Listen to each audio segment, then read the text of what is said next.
Hello, I'm John Adams. Today I'm with my dad, Mr. Chris Adams.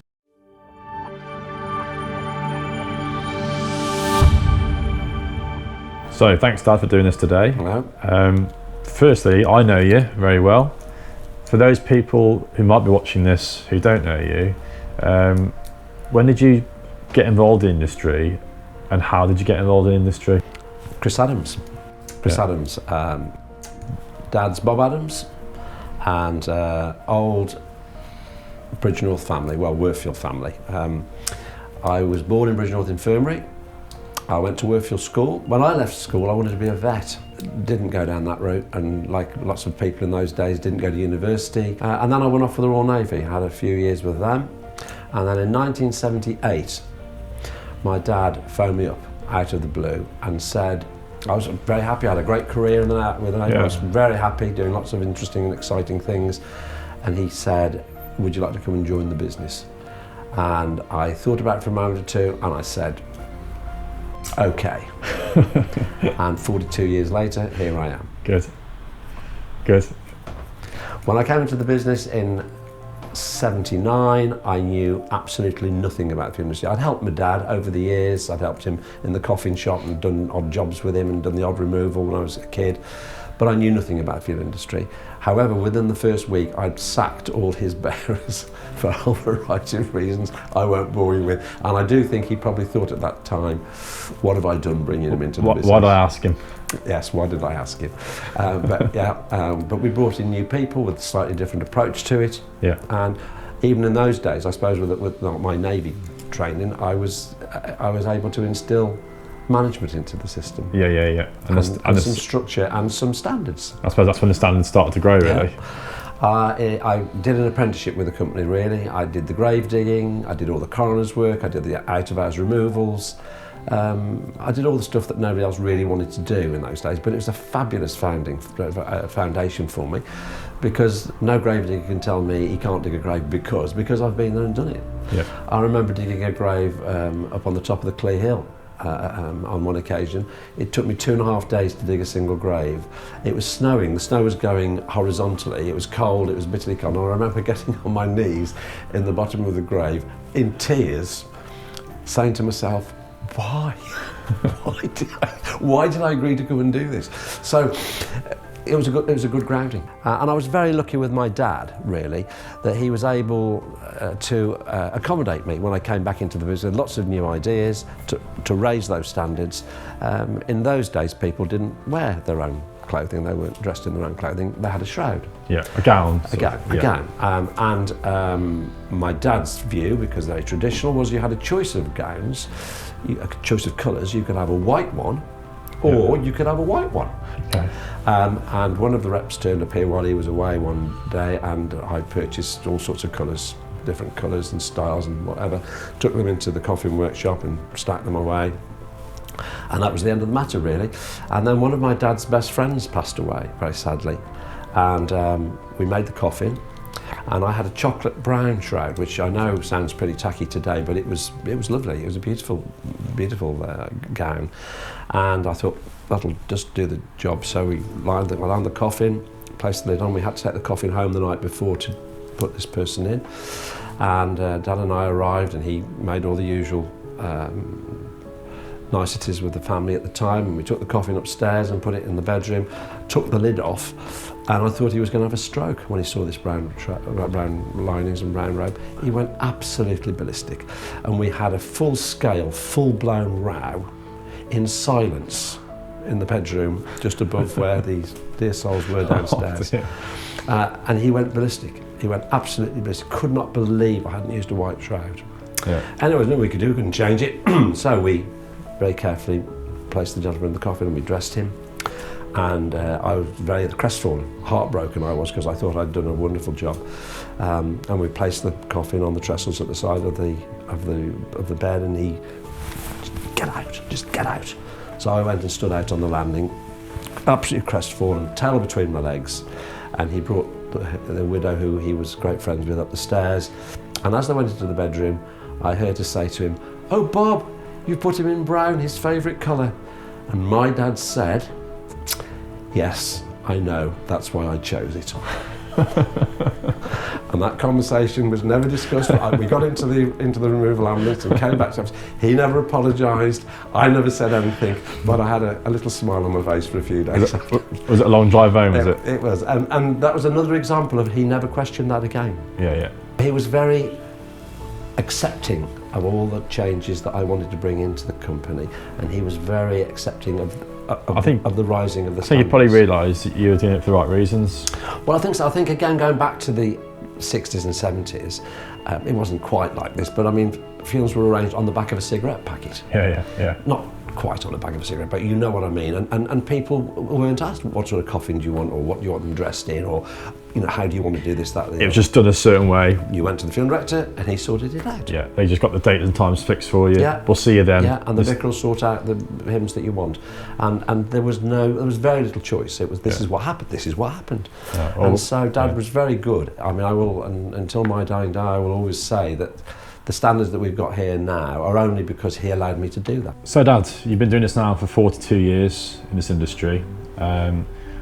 Firstly then, what are the biggest changes that you've seen in that time? Well, the industry has just changed out of all recognition to the one I came into in 1979.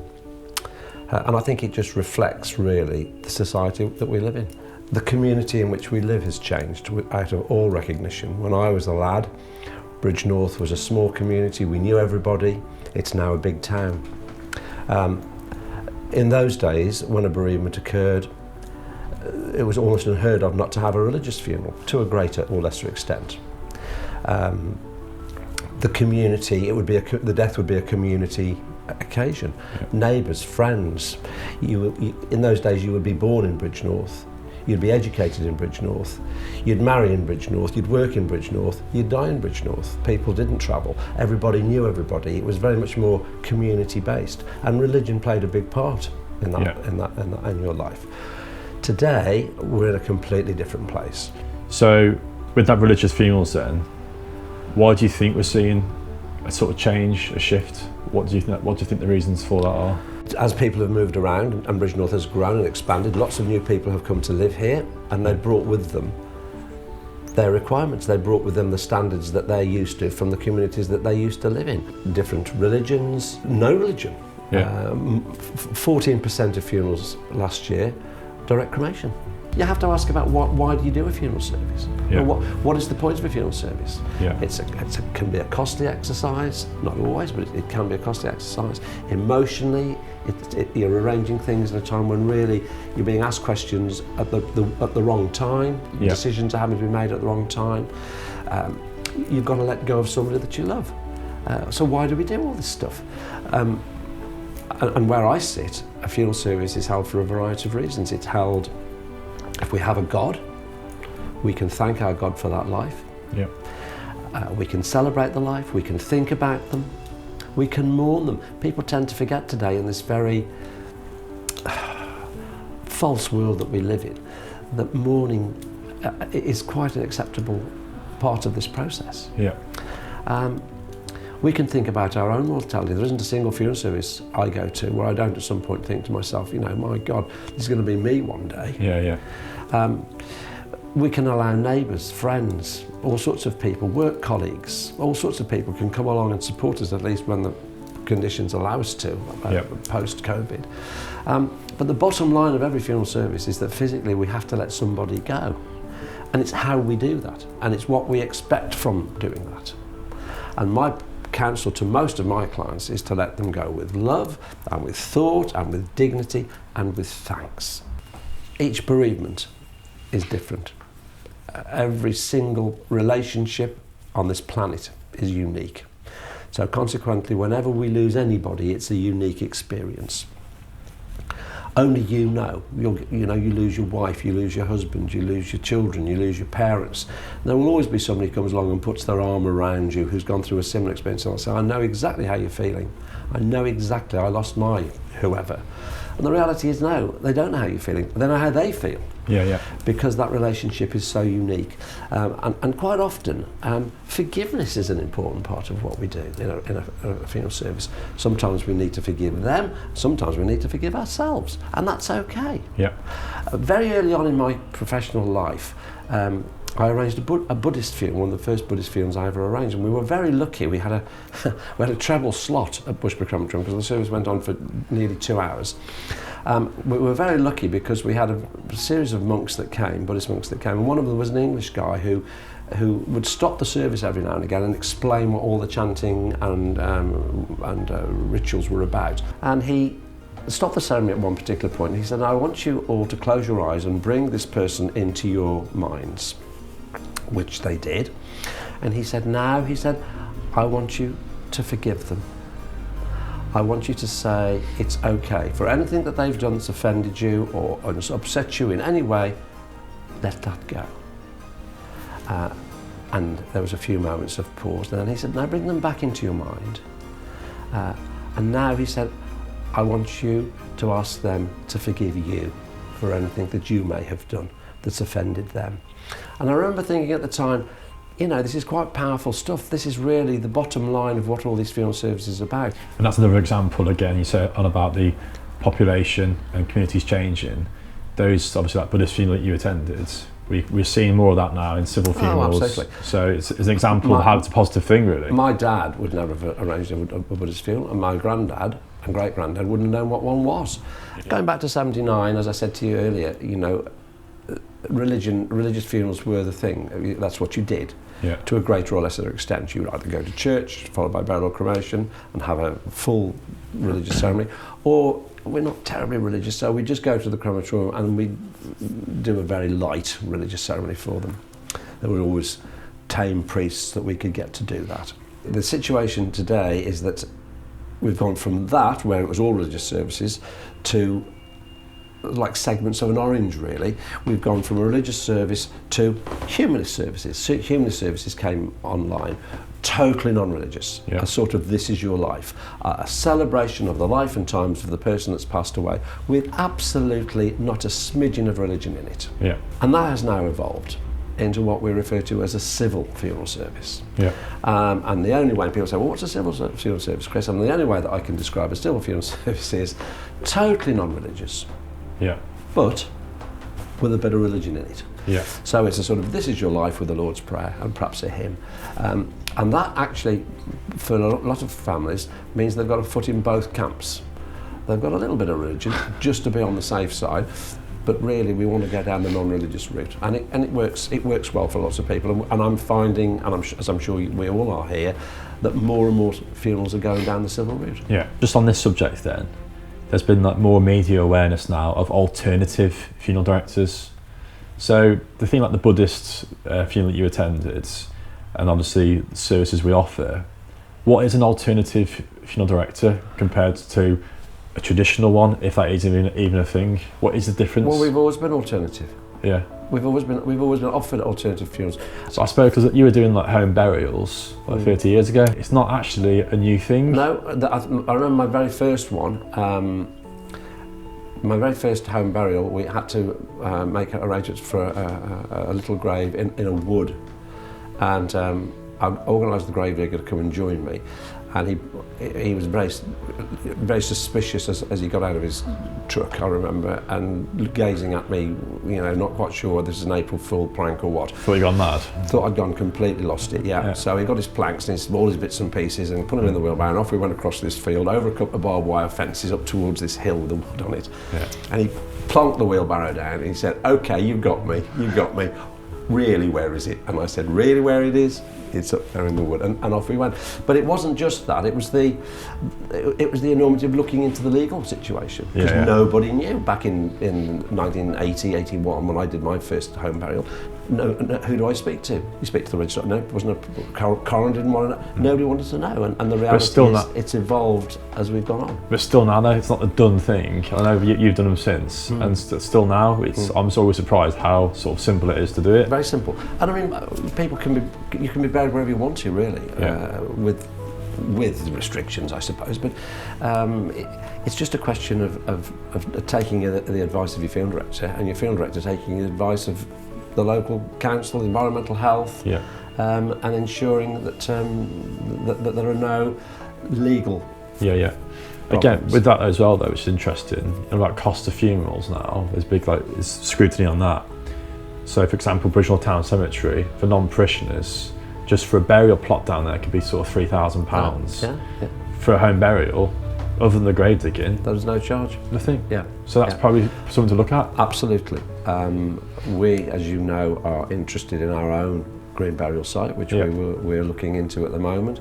And that will be a consideration. Cost again, there will be a consideration. And hopefully we can try and bring the amount of people having cremation, because it's cost driven, hopefully give them more choice in burial as well.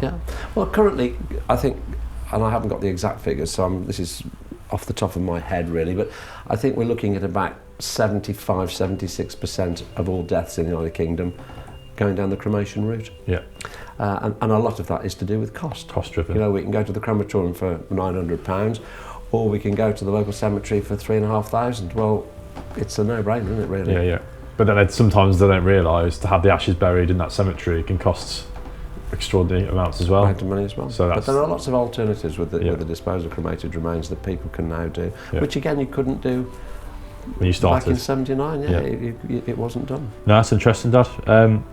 So also then, something else which is got lots of attention at the moment, and rightly so, is the environment and funerals. We discussed this with the Life Art Coffin Company, and they're doing this eco-friendly coffin. On a sort of wider scale, where do you see that going? How do you see it affecting funerals? How do you see it affecting everything? Well, I think again we're looking at particularly at younger people today. I mean, youngsters at school, even at primary school, who are becoming more and more environmentally aware. And practices that went on again back in the 70s and 80s, you just couldn't do it today. You just would not do it today. But as these younger people are coming through, they're demanding change. They're demanding change. A few years ago, we had a major issue with some of the crematoria, with all the crematorium really, with a European ruling that was brought in with regard to mercury abatement, just the mercury in people's fillings. And they were working, and they'd worked out that over the years, we're talking about tons of mercury that was being discharged into the environment around these crematorium, tons of it. So mercury abatement was a classic example that had to be filtered out. I can see that cremation is going to be with us for a long time, but there are now alternatives. Water cremation, reservation, water cremation, and lots of new ideas. And it's like over the last 42 years how things have changed. It will continue to change and evolve, and the environment has got to be very much a consideration in the way that the fuel industry moves forward. It has to be. So they're saying 2030, all vehicles to be electric. I'm not sure that's going to work for funeral directors with vehicles. If it will have to be all vehicles, we'll have to wait and see. I know the manufacturers of hearses in the United Kingdom are starting to convert some of their cars now or produce electric vehicles. Even with regard to what we do here and what fuel directors do up and down the country with regard to embalming and the control of substances and discharge of waste. It's all going to have to be considered very, very carefully. But of course there's a cost factor involved in that. With the cost factors as well, that brings me on to our next video we did, and that was with the NEFD CEO John Levitt. We discussed about regulation, licensing, the Competition Market Authority. So how do you think that's going to affect us? Do you think it's going to be a positive thing? Do you think it's going to have issues? Do you think it's a thing that just needs to happen? Where do you stand with it all? All of those things, I think. The standards have got to be raised throughout the industry, and the quality of the service has got to be raised. But it's about the dignity. It's about the dignity of how you deal with the family, and it's about the dignity of the deceased. It isn't just about the shop window and how smart the office is. When we had people here, and I was responsible for training them, whenever they came to do their first removal, I used to just have a little conversation with them before we moved anybody, and I would go to move the person. I said, well, just hang on for a second, just have a little think, shall we? And they'd sort of look at me, and I'd say, let's think about this carefully. think of, first of all, let's consider that one day this is going to be you. Now, I don't know about how you want to be handled, but I certainly know how I want to be handled, and I want to be handled with some love and some dignity and some care. So that's the first thing. And the second thing I used to say to them, which always made them look over their shoulder, is I used to say, well, of course, we don't know for sure, but this person could actually be stood watching us do this now. So let's try and get it right for them as well, shall we? Yeah, nice. And there was always a sort of glance over the shoulder at that point. But I tried to instill into people in those days the importance, the dignity of the way that people are looked after and the way they're cared for and handled. It's paramount. Yeah, I think you've sort of you've ingrained it into everybody here, and to myself as well, about how we take care of people behind the scenes. And it's taking time. Yeah. It's taking time with the deceased, it's taking time with the families. Yeah. Vitally important. One of the things about this profession that I've never really understood, it amazes me every time I think about it. I know lots of local families who will spend 2 years planning a wedding to get it absolutely right. Yeah. I know lots of other families, certainly, who will spend months planning all sorts of other family occasions. Christenings, 21st birthday parties, 50th wedding anniversaries, holidays, Christmas, months in the planning. And yet we come to a bereavement and we've got to get the thing done and dusted in about a week. Yeah. And I try to instill in people that they don't have to do it that way. I mean, yes, it's something that we need to do for closure and to get to the other side of this, but there's no rush. Yeah. There's no rush. I'm always interested that someone will pass away. You can be married for 60 years living with somebody and they pass away, it doesn't matter what time they die, I want to move now. Yeah. And I say to people, are you sure this is what you want? We haven't got to move this person straight away. Enjoy them while you've got them. I think that's interesting, that, because I think people think we need to go straight away, Yeah. and that's, again, you've always offered that service where take your time. Yeah. There's no rush. And it's also about reassurance. It's about reassuring that client. You know, we haven't got a magic wand. We can't make it all okay. But what we can do is we can reassure them that we're going to do our best for them and our best for the deceased, and that we can build a good foundation for them And to move forward from. And if we get that bit right, it's horrible. Yeah. Bereavement is horrible, and a funeral service is dreadful for people. But if we can get all that right for them, and they can let that person go with those things that we've talked about: love, dignity, thought, respect, thanks, it makes the next bit just that little bit easier. Yeah. Because what we try to do is that when we leave that crematorium or that cemetery or wherever it is, that field or wherever it is that they had their service, that when we move away from there, I want all my clients to look back on that occasion and think to themselves, yeah, we got that right. Yeah. Good. Not, oh, I wish we'd done this, or I wish we'd done that, or I wish we hadn't done this or that, because we can only do it once. Yeah. You've got to get this right first time. So back to regulation then, that's what the core values are here, but then like the regulation side of things, do you think it'll affect that at all? Do you think it'll have any negative effects on how we do things at all? Or do you think it'll just make us stronger? It'll hone those, hopefully that's the plan. It will hone it and sharpen it and make it more professional for people. Yeah. But while we want things to be professional, we don't want to lose sight of the personal aspect of what we do. Yeah. So yes, we want to be professional, but we still want to be able to put an arm around them and cry with them, as I have done on many occasions, and share with them. I think back to the start of this conversation was about how the communities in which we all live are changing, and I think despite people will know Grandad and yourself, it's about, I think now it needs to be more than that. And for people that come into the original who don't know you or don't know Grandad, it's about having that extra layer of safety blanket, isn't it, really? And that's what the standard, and that's what regulation hopefully will provide for people. Is like, regardless if they know you or not, if there's no trust there because they don't know you, it's just, there's a standard there regardless, and that surely should be it. We've based, not just us, I mean, most funeral homes, most funeral directors, most funeral companies have based their professional standards on trust. Yeah. But unfortunately, we're no longer living in the 1950s, are we? That's the problem that we've got. And there will be charlatans and people who just set up and willy-nilly, and the standards have got to be maintained, they've got to be maintained to the highest possible level, but they've got to be improved. We've always got to go beyond that. Yeah. And we should strive to do that, not just here but everywhere. All funeral directors should strive to do that on every occasion. We're only as good as our last funeral. Yeah. No good about how marvellous we were in the 1970s or 80s. It's what we do now, Yeah. and we have to keep those standards. Every time that those vehicles go out of our gates onto a funeral service, it's vital that we do our very best. Yeah. We don't, and sometimes things go wrong. Sometimes I remember on one occasion I had a vicar who collapsed and died in the middle of the service. Yeah. It's not in the manual. What do I do now? I thought. Oh, It's not dear. in the manual. We've had flat tyres, we've had bust-ups and fights at funerals. We've had all sorts of circumstances that's not in the manual. But above all else, we keep going. We're a bit like the swan on the river. You know, we're serene and we're in control of the situation. Possibly underneath, we're paddling like mad, because sometimes circumstances throw themselves at you that you've just got to deal with. No control over.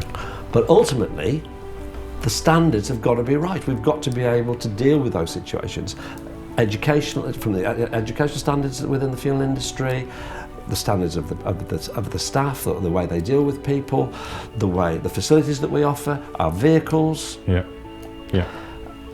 It's all the way we deal with the deceased, the way we look after the deceased. It's a great privilege. I don't think people realise what a wonderful privilege it is to be asked to look after somebody. Yeah. To be asked to look after somebody's loved one. Yeah. To take them away from that family, to bring them here. Yeah. That's why our facilities have got to be second to none. Yeah. And so let's talk about legislation to ensure that. I think it's imperative. It's not to hinder people, is it? No. That's the idea of it. It's not to hold people back. It's to bring all funeral directors Yeah. forward. It's to make sure everybody raises their game Yeah. Yeah. for the general public. So when the general public, doesn't matter who they ring, whichever funeral director they decide to use, whoever gets that privilege, they know that the standards are right. Moving on then, COVID-19, do you think there's going to be long-term effects on funerals? Do you think it's a good thing or bad thing? What do you see for the future of funerals following what's happened? Well, what I would say about COVID-19 is that it's tragic from the funeral industry's point of view that people have not been permitted to do the things they want to do, all those things that we've talked about in a funeral service. Yeah. The numbers at funeral services, I mean, in the early days it was 6, I think, at the very beginning. It was, Crematorium numbers went up, and then they went down, then went up again, and they've moved them round again, and we're now sort of a maximum of 30 people at a funeral service. I don't think the general public realise that when we say 30 people at a funeral service, we don't mean 30 people at a funeral service plus 85 outside. Yeah. It's 30 people, end of. People gathering outside a venue for a funeral service is deemed an illegal gathering, and is subject to the police coming and a fine of up to £10,000 for the event organiser, who sadly tends to be the funeral director. Yeah. So people need to know that. But I understand that need to go to express all those things we've talked about, and it's tragic that people haven't been allowed to do that. People haven't been allowed to have a post-funeral reception. Yeah. And that's a very big part of the day, getting together afterwards to chat and to talk about the deceased. Do you remember when? Do you remember when they did this? Do you remember when they did that? A few tears, a lot of laughter, we hope. Yeah.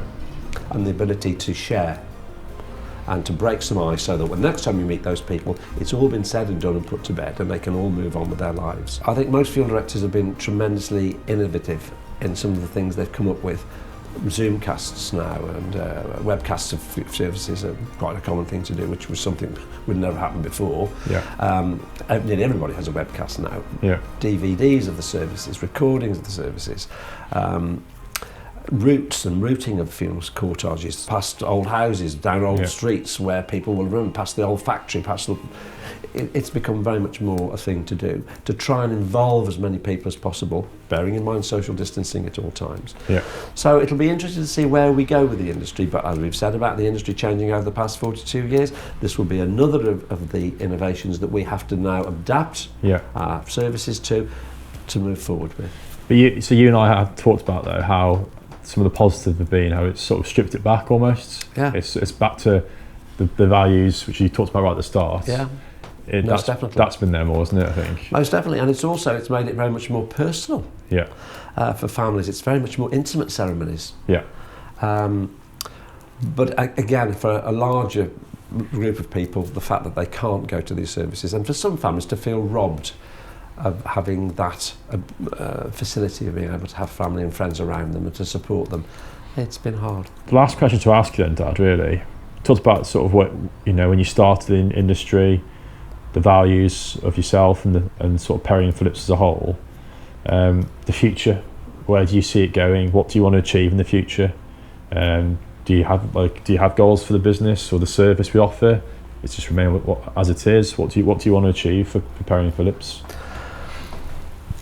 Well, I think about how the industry's changed in my time, and I have absolutely no doubt that over the next 42 years it's going to change a lot more. But my overriding passion about this, because I haven't got a job here, I haven't got a job, I have a way of life. Yeah.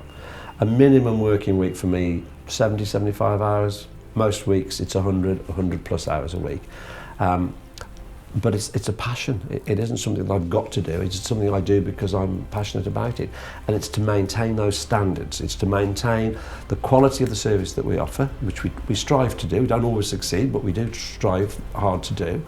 And it's to maintain those standards for the clients, to look after the deceased, and really, however big this company goes, and whichever direction the funeral industry goes, that's got to be the bottom line of everything that we do. Yeah. Maintaining the standards, maintaining the dignity. The care. Maintaining the care, maintaining the choice. Yeah. The reassurance to people that it will all be all right. Have you enjoyed it, Dad, your 42 years? Have you actually enjoyed it? Hated every minute of it. No, I've loved every second of it. Can't think of anything I would rather do. Yeah. It's interesting when people come into this industry. People will come and say, we'd like to, a job or whatever. And they normally are here for 2 or 3 days and we never see them again. Or they come into the industry and it gets under their skin, and they're here forever. We can't get rid of them, and there's 1 or 2 members of staff who we just simply can't get rid of them. They've been here, worked for my dad, So, and he retired 25 years ago. Yeah. So it's an amazing industry. It's an amazing industry. No, thanks, Dad. I'd just like to say that there aren't many days.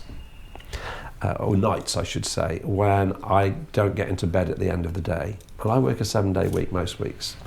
But there aren't many days when I don't get into bed at the end of the day and turn the light out, and that little time between turning the light out and going to sleep, when you reflect on the day. And there aren't many days when I don't think to myself, good day today. Yeah. Good day today.